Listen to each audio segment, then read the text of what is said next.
Section 1. You will hear a man talking to the customer services manager of a bank. First, you have some time to look at questions 1 to 5.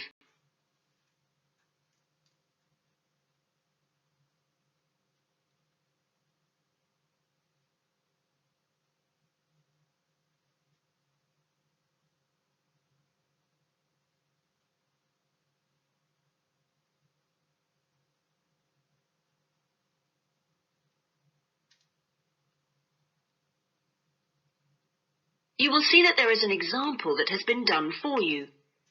On this occasion only, the conversation relating to this will be played first. Good morning. I'd like to open a bank account, please. Certainly. If you'd like to take a seat, I'll just get some details from you. It won't take long. Thanks. Is it a current account or a deposit account you wanted? A current account? The man wishes to apply for a current account, so current has been written in the space. Now we shall begin. You should answer the questions as you listen, because you will not hear the recording a second time. Listen carefully and answer questions 1 to 5. Good morning. I'd like to open a bank account, please. Certainly. If you'd like to take a seat, I'll just get some details from you. It won't take long. Thanks. Is it a current account or a deposit account you wanted? A current account? Right. I've got the application form here then. We have different types. I see you've got our leaflet there. I've decided on the one called Select.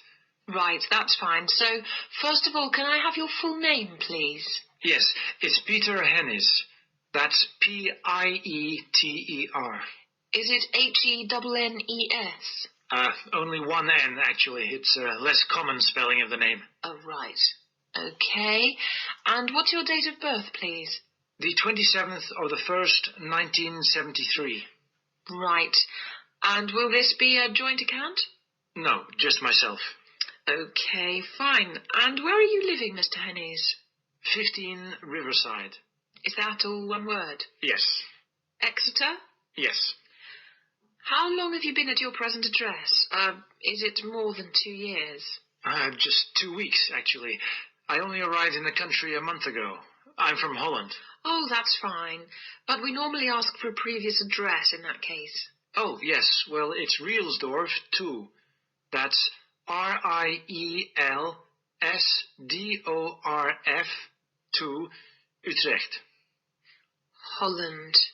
Okay, thank you. Do you have a daytime telephone number? Yes, I think the number at my office is 606-295. Just a minute, I'd better check. Oh, no, sorry, 616. I'm not used to it yet. Would you like my home number, too? Yes, please. It's 796431. Are they both local numbers? Yes. Before you hear the rest of the conversation, you have some time to look at questions 6 to 10.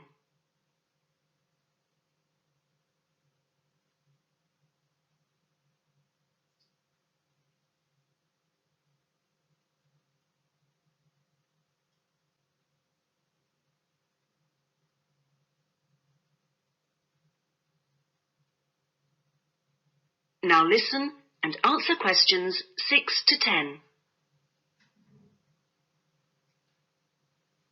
Right, and your occupation? Well, I'm in Britain as a project manager, but that's not my main job. I'm an engineer by profession. I see. I think I'll put that then. It's shorter. Now, we usually ask for a piece of information which we can use to check your identity for security reasons. You know, if you phone us. Like my wife's first name? Mother's might be better. It's less likely to be known. Okay, hers is Siti. City? Yes, S-I-T-I. It's Indonesian. Fine. And how much would you like to open your account with? We usually ask for a minimum sum of £50. That's about €75. Well, I'm going to transfer 2,000 euros from my Dutch account just till I get paid. In fact, I wanted to ask you about that. What's the best way to do it? It depends which bank you're with. It's the Fransen Bank in Utrecht. Okay, fine. I'll check that in a minute. If we have links with them, we can do a direct transfer, but it's not a big problem either way. Let's see. How often would you like to receive statements? I haven't really thought. What's the usual thing? It's up to you. Some people like them weekly. Oh, no, that's too often. Can I have them sent once a month? Yes, that's fine. Is there anything else? I was thinking of registering for your internet service at some stage. Oh, yes. Would you like me to send you information about that? Please, yes. And would you like to receive information about the bank's other services? Insurance, loans, anything like that? I don't think so, thanks. That's okay then. And one last thing. If you agree... That is the end of section 1. You now have half a minute to check your answers.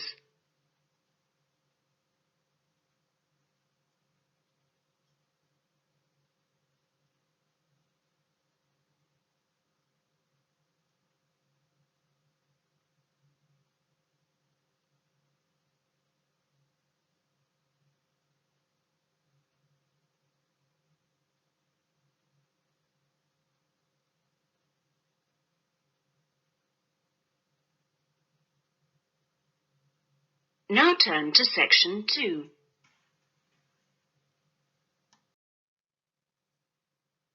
Section 2. You will hear a guide giving visitors to a country house information about the house and gardens. First, you have some time to look at questions 11 to 13.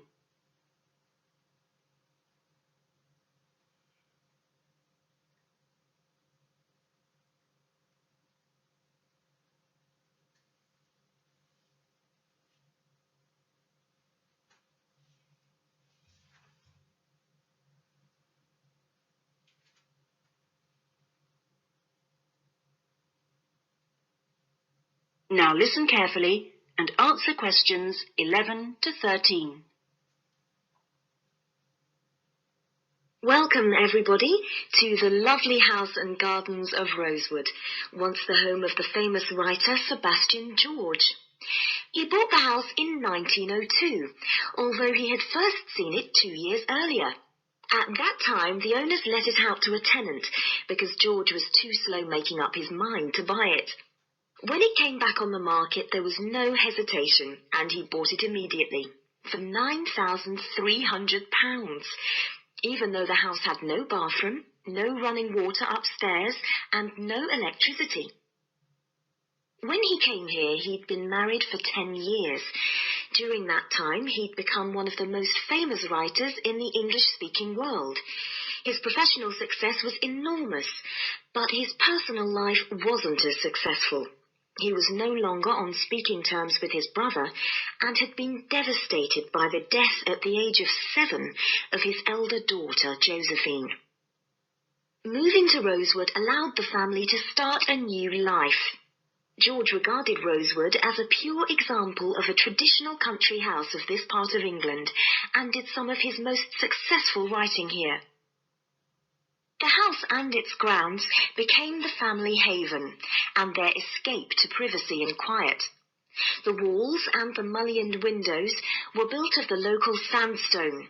The tiles on the roofs and the bricks of the chimney stack were baked from local clay, and the wooden structures inside came from oak trees which grow around here. Before you hear the rest of the talk, you have some time to look at questions 14 to 20.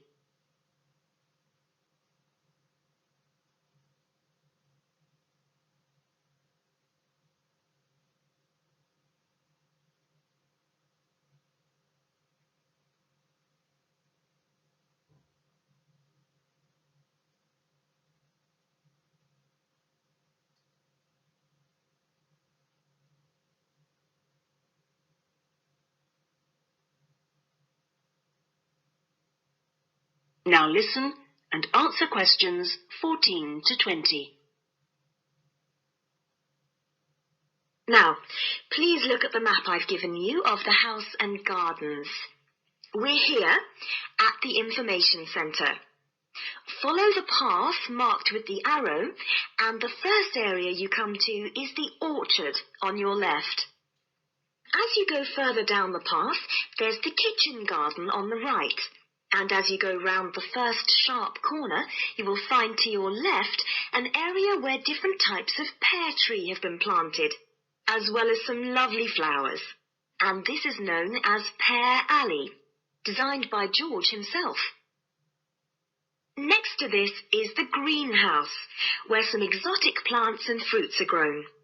Follow the path round the second corner, and on your right you will see the entrance to the mulberry garden with its 500-year-old tree. Past the mulberry garden, follow the path until you reach the front of the house. I suggest you spend a good hour wandering around this lovely building. A guide takes visitor groups round every 2 hours. If you would like to purchase any of George's books or other souvenirs, then leave the house by the side entrance, where you will find our shop, which is situated between the house and the garage, which contains the magnificent old Rolls-Royce car, which used to belong to George. I expect by this time you may also be in need of a rest and some refreshment. Most visitors are, so why don't you visit the tea room on the far side of the garage? If you have time, there is a lovely walk down towards the River Dudwell. For me, this is the best part of the estate. This isn't on the map, but it is all clearly signposted. You cross the field, which spreads along the banks of the river. In spring, this area is well worth a visit. Spend a minute or two watching the water pass by underneath as you cross the footbridge, and then continue along the river walk through the woodland. On a hot summer's day, the trees along this path provide welcome shade. Eventually, you come to the watermill, which used to provide the electricity for the house. Only about 4 hours every evening in George's time. And finally, for those of you who would like to see stunning views of the surrounding countryside and who are a little bit more energetic, when you return from the mill, take the first turning on your left and climb up to the viewpoint. You won't regret it. Enjoy your visit. That is the end of section 2. You now have half a minute to check your answers.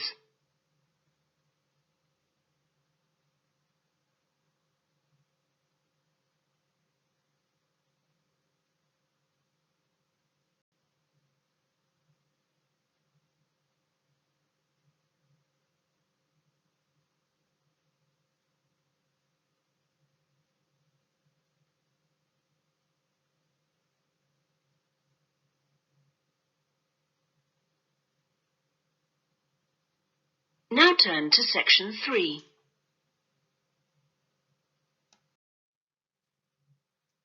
Section 3. You will hear 2 students, Jack and Lucy, discussing a marketing assignment they are working on together. First, you have some time to look at questions 21 to 24.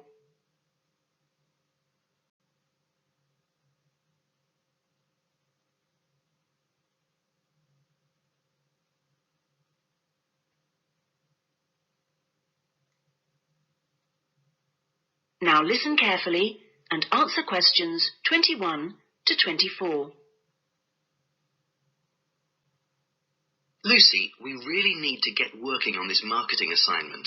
We've only got 5 weeks left to the end of term to design it, carry it out, and then write up the results. Sure. Well, let's get started right now. Let's go over the instructions. What exactly do we have to do? Well, it says here we have to look at one area of the entertainment industry. There's a list of the different types. What are they? Music, cinema, theatre, sport, and eating out. Is that all? Looks like it.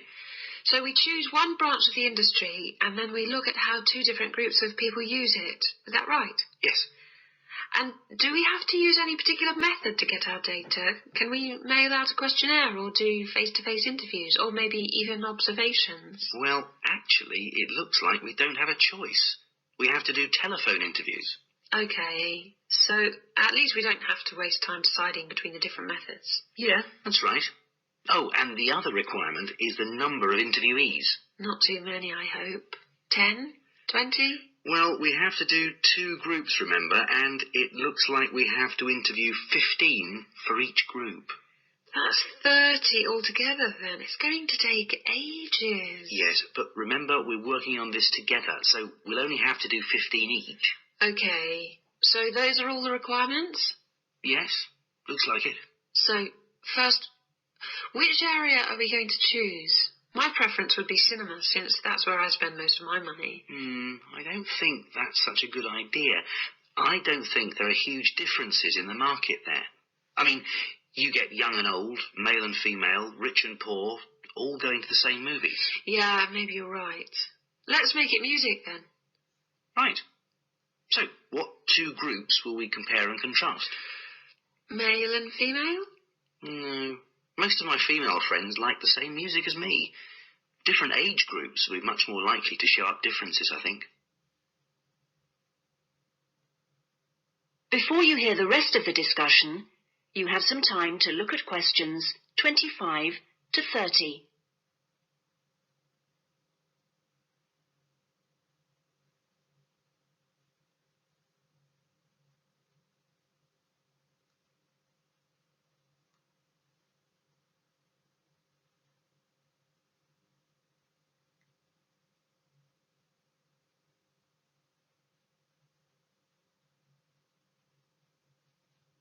Now listen and answer questions 25 to 30. Yeah, I suppose you're right again. I'll take some notes, shall I? So, age groups. Well, what do you think? Maybe 25 or under for one group and 45 or over for the other group? That should show up differences. Right. Okay, next. How about the kind of music they like? Let's give them some choices and then we can just tick boxes. Okay, let's have pop, jazz, folk, easy listening. What else? Well, we should include classical. Some people like it, you know. Okay, and then we should have how they listen to music. The medium, right. Let's include radio, CD, and then I guess there's TV. What about concerts? You know, in pubs and halls. Oh, yeah, we should include live music, of course. Okay, we're on a roll now. Next point could be about where they actually get their music. You mean, like, do they buy it in music shops or department stores? Yes, or download it from the internet. Right. That could be for recorded music. Then we need another section for live music. Where do they go for that? Okay, let's say disco, pub, club, concert hall. Or opera house. And I guess we should include karaoke bars. Not many of them in this city. Okay, we'll leave that out then. So, what's left to do? That's it. Well, now we can make a timescale for doing it. That is the end of section 3. You now have half a minute to check your answers.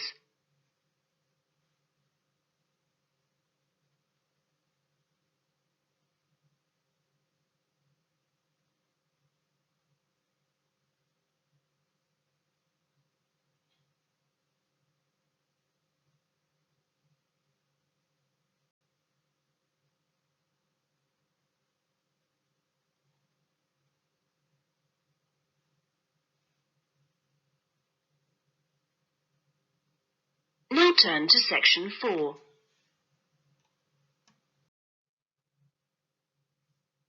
Section 4. You will hear a lecturer talking about farming in ancient Ireland.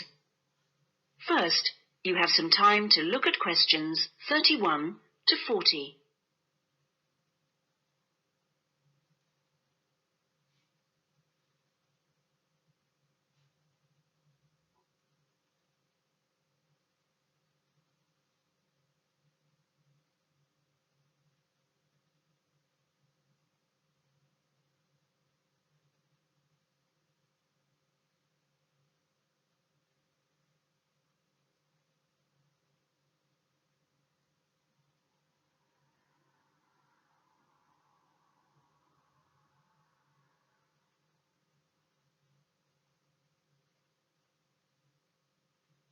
Now listen carefully and answer questions 31 to 40. Good morning, everyone. Last week we were looking at the hunter-gatherers in Ireland, across the Irish Sea from England.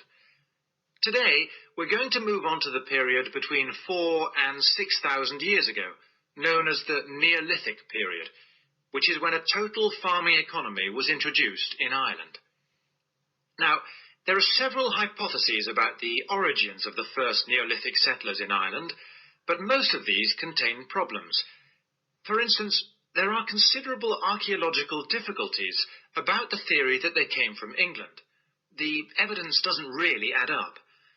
But there are even greater practical problems about the theory that they came directly from continental Europe. For one thing, it's not clear just how sufficient numbers of men and women could have been transported to Ireland to establish a viable population. As you know, the hunter-gatherer economy which existed beforehand was based on small, scattered groups.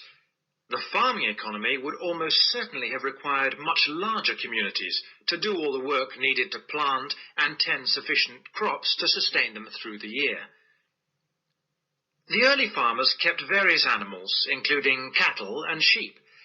There's also evidence of pigs, but it is possible that these could have been descended from the native wild species. Now, we know from modern farming that if the level of breeding stock falls below about 300 females, the future of the species locally is at risk. So we must assume that from the beginnings of Neolithic farming, the number of breeding sheep would have considerably exceeded 300, and the national cattle herd must have been of a similar size. The question is how these were brought to the area and where they came from.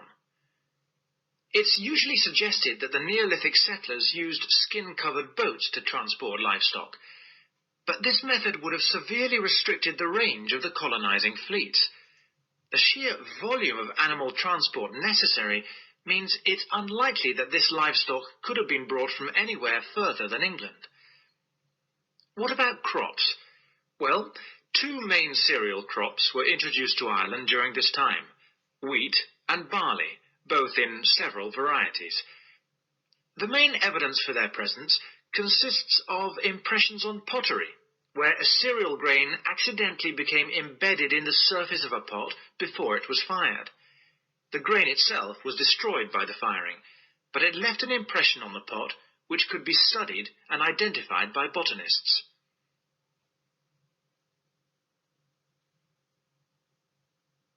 Let's turn our attention now to the farming technology available at that time. Before the cereal crops could be planted, it would have been necessary to clear the forest and to break the ground by ploughing. The stone blade of a plough has been discovered during excavation in County Mayo in Western Ireland. The body of the plough would have been of wood and could have been drawn by people, but it's also likely that cattle were used. Now, the cultivation of crops and the husbandry of livestock brought about changes in people's lifestyle, such as the type of shelters they made. For one thing, instead of moving from place to place, they needed permanent dwellings. The stone axes used to chop down trees to make these dwellings were far superior to any that the Stone Age hunter-gatherers used. To make the axes, sources of suitable stone had to be found and systematically exploited. These so-called axe factories were really quarries rather than factories, as the manufacture of the axes wasn't regularly performed on the quarry site. However, after the axe had been chipped into shape, they needed water and sand for grinding and polishing, so a high mountainside wouldn't have been an appropriate place for this. So this final stage of the manufacture must have been carried out close to water, and sure enough, there's ample evidence of this at coastal sites. Now, it's clear that these Neolithic axes were transported all over Ireland, as well as to Scotland and the south of England. It's not really surprising that axes from axe factories in England have also been found in Ireland. At the very least, this indicates that there was a link between the two islands during that period. One of the most useful innovations of the colonizers was pottery making, which was quite unknown to Irish hunter-gatherers. The pottery was probably made by shaping clay into a ball with the hand, and then hollowing it until the walls were the right thickness. After firing, the outside was often polished. This would have helped the pots to retain water, as they weren't glazed. Now, we know that the clay used usually came from local sources, which suggests that manufacture was on a fairly small scale, even though thousands of fragments are usually found at Neolithic sites. In the course of time, decoration began to appear. At first, this looked like a series of stitches and was just around the tops of the pots. This could have been an imitation of earlier vessels, which were made of leather sewn onto wood. Then, eventually, pots with decoration all over became much. That is the end of section 4. You now have half a minute to check your answers.